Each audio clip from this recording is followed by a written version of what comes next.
Le reti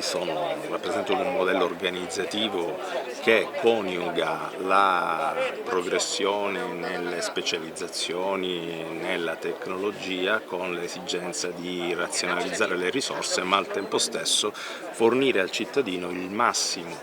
della prestazione diagnostica e terapeutica là dove ce ne dovesse essere bisogno. È chiaro che è un sistema molto complesso, relativamente giovane in Sicilia, che ha certamente grossi margini di miglioramento, sia da un punto di vista gestionale che organizzativo, sia a livello regionale ma anche a livello locale.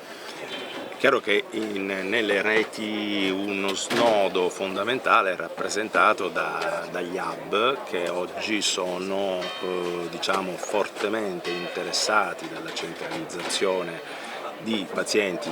ad alta complessità ed alta criticità, ai quali è necessario dare delle risposte assistenziali coerenti con queste caratteristiche.